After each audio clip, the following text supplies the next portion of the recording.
costarrica.com, la firma legal de prestigio. El derecho discutido como nunca antes. Bufete de Costa Rica, el podcast. El tema de hoy es derechos de las personas con discapacidad en Costa Rica. Comenzamos con un nuevo podcast. ¿Todo tuanis?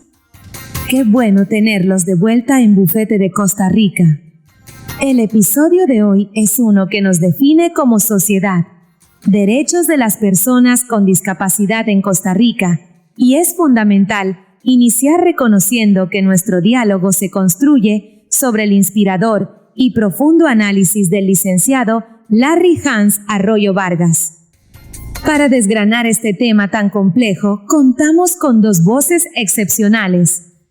Primero, Eva, nuestra conciencia humana, siempre enfocada en la dignidad y la experiencia vivida. Bienvenida, Eva. Gracias por la invitación, Flor. Un tema indispensable.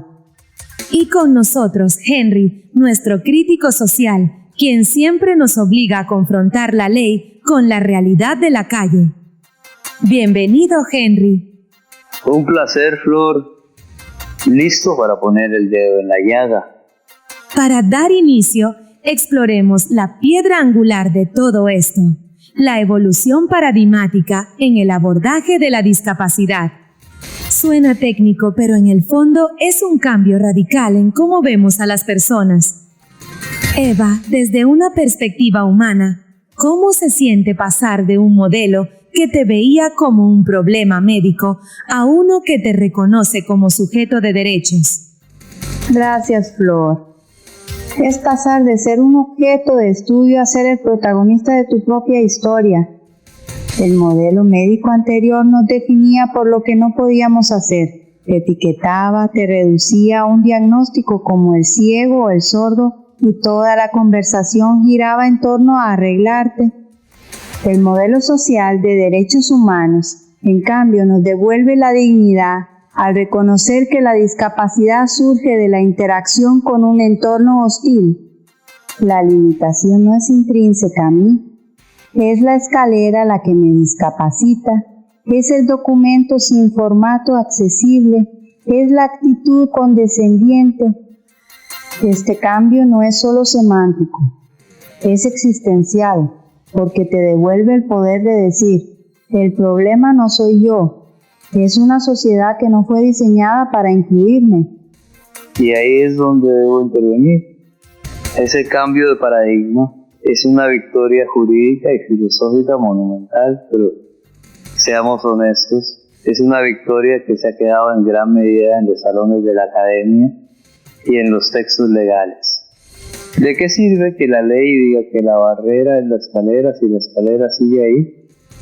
¿O de qué sirve un modelo de derechos humanos si el funcionario público, el empleador o incluso el médico siguen operando con la mentalidad del modelo rehabilitador?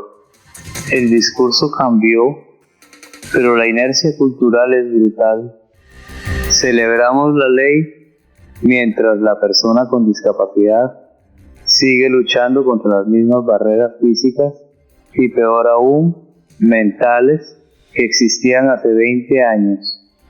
La ley cambió el qué, pero no ha logrado transformar el cómo en la vida diaria de la gente.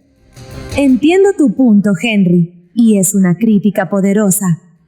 Pero Eva no es esa ley, aunque imperfecta en su aplicación, la herramienta indispensable que antes no existía para poder siquiera iniciar esa lucha que Henry describe. Exactamente, Flor. La frustración de Henry es la que sentimos todos los días, pero él habla del cómo y yo defiendo el qué. Sin ese cambio de paradigma legal, ni siquiera tendríamos una conversación sobre derechos, estaríamos pidiendo favores, caridad. La ley nos da el lenguaje y la legitimidad para exigir. Antes una barrera era un infortunio, ahora es una ilegalidad. Y esa diferencia es abismal. Una ilegalidad que requiere un esfuerzo titánico de la persona afectada para ser probada y corregida. El sistema te da el derecho en el papel, pero te pone una carrera de obstáculos para ejercerlo. El paradigma cambió en la ley, pero no necesariamente en el presupuesto, en la capacitación del funcionario o en la voluntad política. ¿De qué sirve tener la razón si no tienes la fuerza para imponerla? Y esa es la pregunta clave, Henry. ¿De dónde emana la fuerza de estas leyes? Porque no hablamos de una ley aislada, sino de una estructura legal muy deliberada. Emana de su arquitectura, Flor. No es una norma flotando en el vacío, sino un andamiaje jerárquico. La Constitución en la cima, luego los tratados internacionales, que en Costa Rica tienen rango superior a la ley, y debajo, la legislación específica. Una le da fuerza a la otra. Una arquitectura impresionante en teoría. Pero, ¿estamos seguros de que esa fuerza que emana desde arriba, desde el pilar del sistema, realmente se siente en la base? Para responder a eso, Henry, vayamos a la fuente de esa fuerza, la Constitución. Eva, ¿cómo los artículos 33 de igualdad y 51 de protección especial son más que palabras? Porque consagran la igualdad material. No se trata de tratar a todos igual, que puede ser injusto, sino de darnos lo necesario para estar en el mismo punto de partida. La protección especial no es un favor, es una obligación del Estado para corregir la cancha. Una obligación que suena muy noble, pero ¿cómo se traduce eso en la práctica sin que sea arbitrario? ¿De dónde vienen las reglas específicas para interpretar ese mandato tan amplio? Henry, esa es la pregunta del millón, y la respuesta no está solo en nuestra legislación, sino en el bloque de convencionalidad. Exactamente, Flor. Ese es el rol de la Convención de la ONU. No es un poema, es un manual de operaciones que nos da conceptos concretos como ajustes razonables. Ya no es una idea vaga de ayudar, es una obligación medible de hacer una modificación que no sea desproporcionada. Transforma la buena intención en un deber jurídico. Entiendo, le ponen un estándar al deber.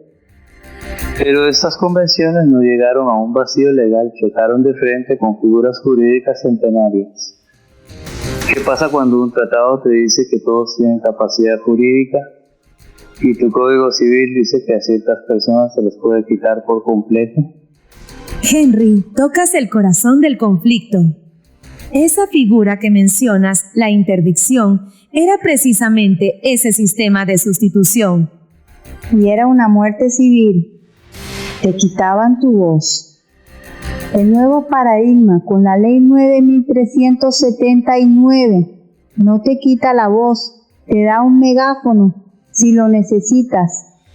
Pasa de un curador que decide por ti a un garante que te ayuda a decidir. Es la diferencia entre anulación y autonomía. Un cambio de nombre que suena bien en el papel. Pero para entender si el nuevo modelo realmente funciona, tenemos que ser brutalmente honestos sobre el anterior. ¿Qué era exactamente lo que hacía tan perverso al sistema de interdicción? ¿Cuáles eran sus fallas estructurales? Una pregunta fundamental, Henry. Eva, ¿cuál era la esencia de esa perversidad que él menciona? Su brutalidad era su simpleza binaria, o eras capaz o no lo eras. Un juez te declaraba interdicto y tu voluntad dejaba de tener valor legal. El curador no te apoyaba, te sustituía y podía decidir sobre tu patrimonio, tu salud, tu lugar de residencia. Eras en efecto un no ciudadano. Y un sistema sin controles, Eva. La ley creaba un poder absoluto en el curador, un campo fértil para el abuso y la negligencia.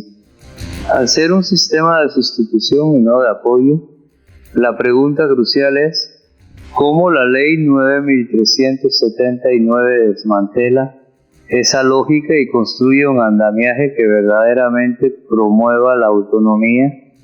Excelente pregunta, Henry. Eva, ¿cuál es la respuesta de la Ley 9379 a ese reto? La ley demuele la lógica anterior.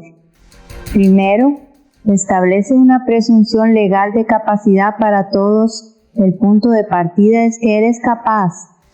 Y en vez de una sentencia de incapacidad, crea las salvaguardias, que son un traje a la medida, un apoyo judicial solo para áreas específicas y revisado periódicamente.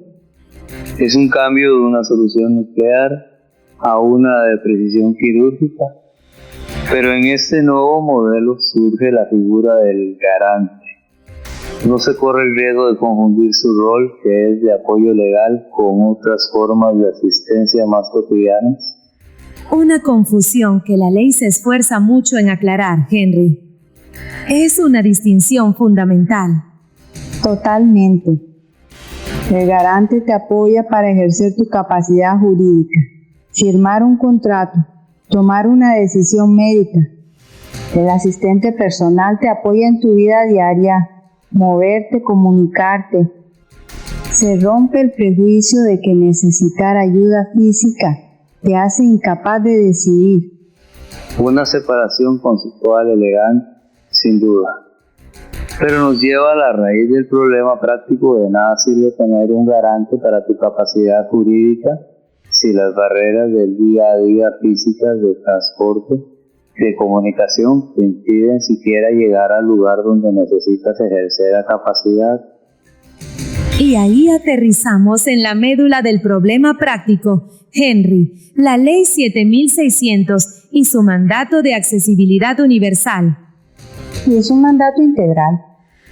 No es solo la rampa, es el bus accesible que te lleva a esa rampa. Es el intérprete del ES con las noticias para que sepa lo que pasa en tu país. Es el derecho a moverte, a saber, a existir en el espacio público. Un derecho que se ejerce a base de recursos de amparo, no como una realidad garantizada. Aún peleamos por buses, por aceras, por información. Y si el mundo te cierra la puerta desde el inicio, ¿cómo se supone que vas a acceder a la herramienta de inclusión más poderosa de todas, la educación? Esa es la pregunta fundamental, Henry. Y la ley responde con un principio radical, el de la no exclusión. La ley invierte la carga. No es el estudiante quien debe demostrar que puede aprender. Es el sistema educativo el que debe demostrar que ha agotado todos los apoyos y adecuaciones para incluirlo. Es la presunción de educabilidad. Una presunción que choca con la falta de recursos y capacitación docente. Y al final, ¿de qué sirve una educación inclusiva si la puerta que sigue, la del derecho al trabajo, permanece cerrada con los mismos prejuicios? Y es que el derecho al trabajo es el eslabón final de la autonomía, ¿no es así? Totalmente, Flor. La ley no solo prohíbe decir, no te contrato por tu discapacidad, va más allá y obliga al empleador a hacer ajustes razonables, adaptar herramientas, flexibilizar horarios.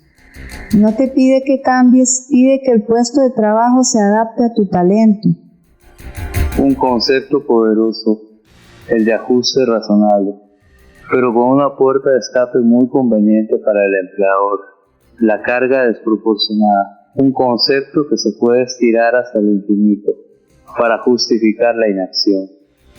Y esta lucha por la autonomía económica se vuelve aún más crítica cuando enfrentas otro sistema que históricamente te ha negado tu voz, el sistema de salud. Un sistema donde la autonomía es literalmente vital. Eva, ¿cómo aborda la ley el derecho a la salud? Prohibiendo la discriminación y garantizando acceso equitativo a servicios de habilitación y rehabilitación. Pero el punto clave es el consentimiento informado. La ley, combinada con el modelo de apoyos, te devuelve el control sobre tu propio cuerpo.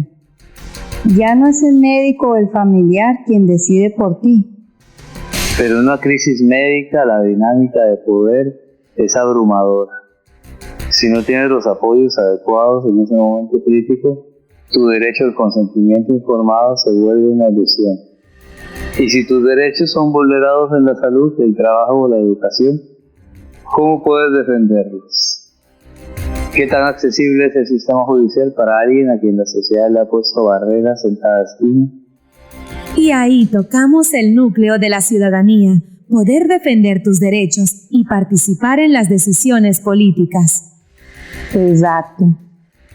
La ley exige ajustes en los juicios como intérpretes del ESCO y, lo más importante, restauró el derecho al voto que la interdicción nos quitaba. Es la restitución de la ciudadanía. Una restitución fundamental, pero ¿es la misma ciudadanía para todos? ¿Qué pasa con una mujer con discapacidad o una persona indígena? ¿Cómo se protege a quien enfrenta no una sino múltiples discriminaciones a la vez? Henry, tu pregunta nos lleva directamente al concepto de interseccionalidad. Es crucial entenderlo. No es una suma. Para una mujer con discapacidad, el riesgo de violencia es exponencialmente mayor, porque se mezclan los estereotipos de género con la percepción de indefensión. Es una vulnerabilidad única y aterradora. Y ahí está la fractura. ¿El marco legal reconoce esta complejidad? Sí, pero las políticas públicas y los presupuestos siguen siendo lineales, no interseccionales. Tenemos un andamiaje legal de vanguardia, pero una capacidad de ejecución que a menudo no pasa de lo básico. Entonces, la gran pregunta es, ¿cuál es el balance real, las verdaderas fortalezas y las grietas más profundas? Esa es la pregunta que resume todo nuestro debate. Eva, ¿cuál es la fortaleza más sólida de este sistema? La fortaleza es el andamiaje legal en sí. Eliminar la interdicción y crear figuras como el garante son logros monumentales que nos ponen en la vanguardia. Tenemos un plano perfecto para la inclusión. Un plano perfecto, pero con un presupuesto raquítico para construir. Esa es la gran grieta. La ley es de primer mundo, pero su implementación depende de la resistencia cultural y sobre todo de la lucha individual. Cuando el Estado falla, la carga recae en la persona. Y en esa lucha, cuando la administración no responde, ¿quién ha sido el verdadero motor que ha forzado al sistema a cumplir? Henry, tocas un punto vital. Y la respuesta a tu pregunta ha sido, en gran medida, la Sala Constitucional. Absolutamente. La Sala ha sido el motor de la implementación forzosa. Ha sido la que le ha recordado al Estado sus obligaciones, una y otra vez. Cada sentencia es un ladrillo más en la construcción de la igualdad real. Y ahí está la paradoja. Vivimos de la jurisprudencia evolutiva, pero que el sistema dependa de un ciudadano litigando para que se cumpla la ley es la prueba del fracaso administrativo. Entonces, si queremos pasar de una justicia reactiva a una inclusión proactiva, ¿qué se necesita concretamente para cerrar esa brecha? Una pregunta que nos lleva al futuro. ¿Cuáles son esas estrategias concretas? Es una transformación cultural, desde la escuela hasta las campañas de comunicación. Y lo más importante, materializar el nada sobre nosotros sin nosotros. Las personas con discapacidad en la mesa de diseño de políticas, no como un punto en la agenda. Y esa mesa necesita poder. Eso significa presupuesto blindado, no favores ni capacitación obligatoria para funcionarios. Si no hay consecuencias por no cumplir, la ley es papel mojado. Son las dos caras de la misma moneda. El presupuesto sin la cultura es burocracia. La cultura sin el presupuesto es solo un buen deseo. Y esa es la encrucijada. Hemos hecho un viaje increíble hoy, partiendo de la evolución paradigmática para entender el cambio del modelo médico al social. Analizamos la arquitectura normativa que lo sostiene, desde nuestro marco normativo constitucional hasta el poder del bloque de convencionalidad. El corazón de la charla fue la evolución del paradigma de capacidad jurídica, con una crítica al sistema de interdicción para poder celebrar la revolución de la Ley número 9379, su sistema de salvaguardias y la diferenciación conceptual entre garante y asistente personal. Luego aterrizamos todo esto en la vida real, tocando la accesibilidad universal, el derecho al trabajo, la educación inclusiva, el derecho a la salud y el acceso a la justicia y la participación política. Finalmente, profundizamos en la protección reforzada ante la discriminación interseccional. Hicimos un análisis crítico de fortalezas y desafíos de implementación, reconociendo el papel de la jurisprudencia constitucional, y terminamos con recomendaciones estratégicas y perspectivas futuras. Eva, una última reflexión. La ley nos dio el derecho a soñar con un país inclusivo. Ahora la lucha diaria es construirlo, ladrillo a ladrillo, con presupuesto y con conciencia. Y de inmediato, lo que todos han estado esperando, de seguido escucharemos la opinión en vivo del licenciado Arroyo. Adelante, licenciado. Y con ustedes, la opinión del licenciado Arroyo.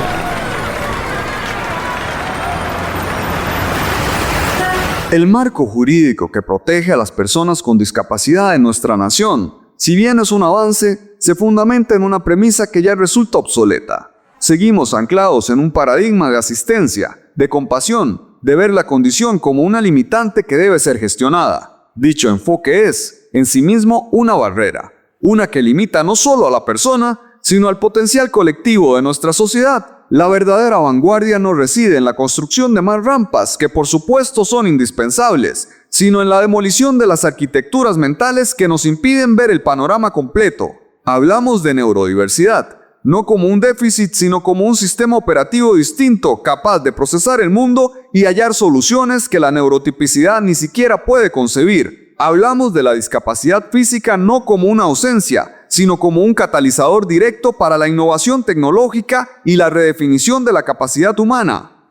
El ordenamiento jurídico no debe ser un mero catálogo de derechos mínimos, debe ser concebido como la plataforma de lanzamiento para una sociedad que no solo incluye, sino que se codiseña activamente con la totalidad de sus ciudadanos. Hemos ponderado el inmenso capital humano que desperdiciamos al no potenciar estas capacidades, la riqueza en innovación y resiliencia que estamos dejando sobre la mesa por una visión cortoplacista. El deber ser del Estado y de la empresa privada no es solo cumplir con una cuota o una ley, es erigir un ecosistema donde la accesibilidad sea el punto de partida, no la meta, donde la tecnología y el diseño universal se fusionen para crear herramientas que potencien, no solo que asistan.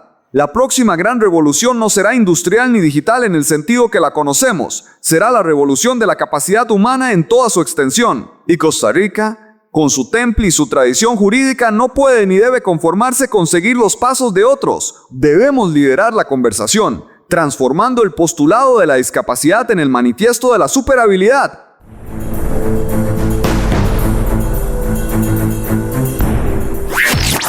Esto ha sido todo por hoy. Hasta la próxima emisión de Bufete de Costa Rica. Bufete de Costa Rica, el podcast. Visítenos en www.bufetedecostarrica.com.